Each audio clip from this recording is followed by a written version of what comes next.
Hello, my name is Mr. Smith or Coach Smith, and welcome to Paul Easy, the introduction to policy debate series that I'm doing. As far as the pun and the name goes, I bet you policy what I did there. Anyways, this is a series that's all about making policy debate easier and more accessible for people who are new to it, particularly within the state of Idaho, because that's where I'm from. But I hope that this is useful to everyone from everywhere. This is going to be a multiple part series, and this first part is all about the essentials of policy debate, the bare bones, basic information that you need. So the main point of this series is to give you short, easy to understand videos that either don't use a lot of jargon or explain the jargon that people tend to use when talking about policy debate.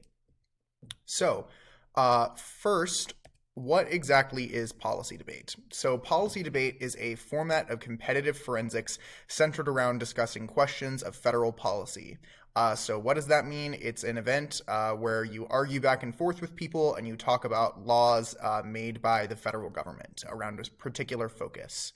So, it's a 2 versus 2 format. So, you and a partner, probably from your same school, unless you're in a state that allows hybrid teams, will go up against 2 kids from another school. And unlike other formats of debate, the topic or resolution is the same for the entire year. So there are 2 teams. The affirmative team agrees with the resolution, they affirm it, and the negative team disagrees with the resolution, they negate it.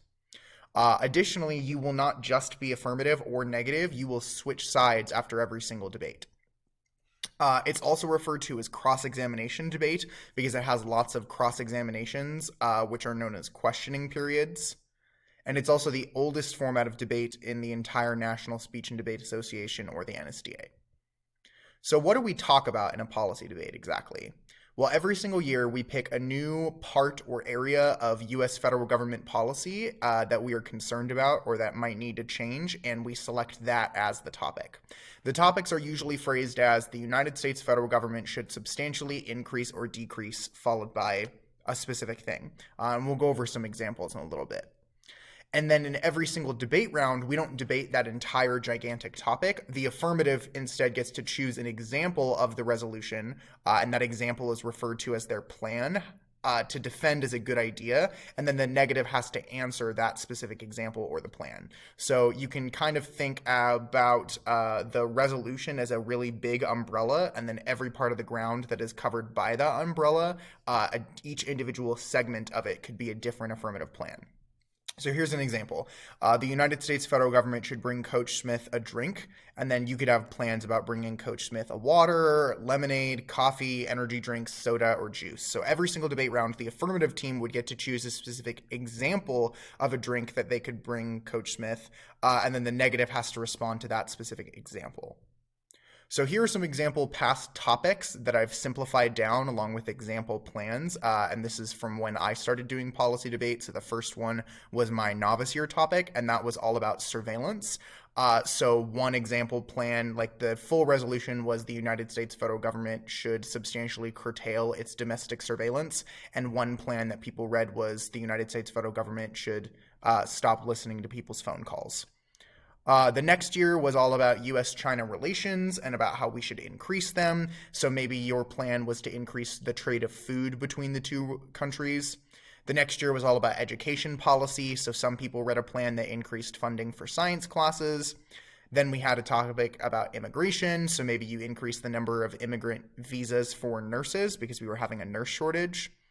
Then we talked about arms sales. So some people had a plan. It was specifically about decreasing arms sales. So some people read a plan to cut arms sales to Saudi Arabia. Last year's topic was about criminal justice reform in 2020 to 2021. So some people read a plan to legalize marijuana. And then in 2021 to 2022, the topic is water resource protection. So maybe your plan is to protect water resources by replacing lead pipes. So these are all different policy concern areas at the federal level that we debate about for the entire year. But then every single round under that year, we will talk about a different plan. Whoever the affirmative is gets to choose a plan. So how do you win a policy debate? I like to simplify winning a policy debate down to the construction of a 3-legged stool. So the affirmative's job is to build the stool to support the plan. The affirmative must prove that their plan is a desirable departure or a good change from the status quo or current world. So they need to prove that their plan is a good change from the current world. And they do that by proving three things, or the three legs of a three-legged stool.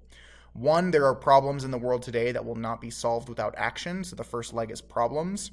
Two, that their plan is an example of the resolution that solves those problems, or solution, as the second leg. And then three, that the benefits of the plan outweigh any potential drawbacks or benefits. So if the affirmative can build up all three of those legs, it will support the stool of the affirmative plan. Meanwhile, the negative's job is to prove that the plan is not a desirable departure from the status quo. And they can do so by disproving any one of the three affirmative proofs. Because if you knock off any one of the three legs of a three-legged stool, the stool falls over.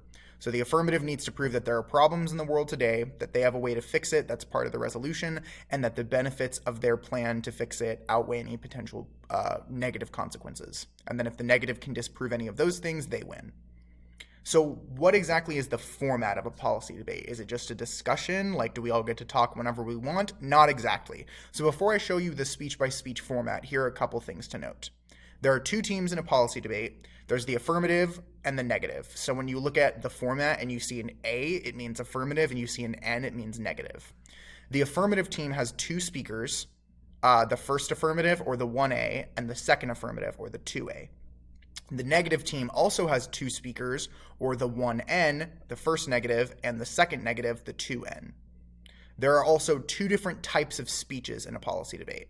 There's a constructive speech, which will shorten to the letter C, which is 8 minutes long, and that's where you construct arguments. And then there's a rebuttal speech, which will shorten to R, which is 5 minutes long, and that defends and attacks arguments that have already been made. And then lastly, there are cross-examinations, which are not speeches, but are just questioning periods where one person asks and one person answers questions. So now we'll get to the actual format. So to start the debate, you have the 1AC, or first affirmative constructive, which is 8 minutes, and then the second negative cross-examines them for 3 minutes. Then you have the first negative constructive, or 1NC, for 8 minutes, and the first affirmative asks them questions. Then you have the 2AC, or the second affirmative constructive, for 8 minutes, and the first negative asks the 2A questions for 3 minutes. Then you have the 2NC, or second negative constructive, for 8 minutes, and the 2A asks them questions for 3 minutes. So basically, if you want to know who your job is, like who cross-examines who, if your partner is about to speak for your team, you ask the questions, or if this person's speech is answering the speech you gave, you ask that person questions. So then after the constructive speeches, because every person gets one constructive speech and every person gets one cross-examination to ask questions, we get to the rebuttals. So the first rebuttal is the first negative rebuttal. And you'll notice that before we went affirmative, negative, and then after the constructives, we switched to negative, affirmative, negative, affirmative. So that means that there's two negative speeches in a row, the second negative constructive, or 2NC, and the 1NR, or the first negative rebuttal. This is known as the negative block because it's a block of negative speeches. Then the first affirmative rebuttal, which is 5 minutes long. Then the second negative rebuttal, which is 5 minutes long, and then the last speech in the debate is the second affirmative rebuttal, which is 5 minutes long. So in a policy debate, each person will give one constructive speech, one rebuttal speech, ask questions for 3 minutes, and answer questions for 3 minutes. So the affirmative starts the debate and ends the debate, whereas the negative gets two speeches in the middle of the debate called the negative block.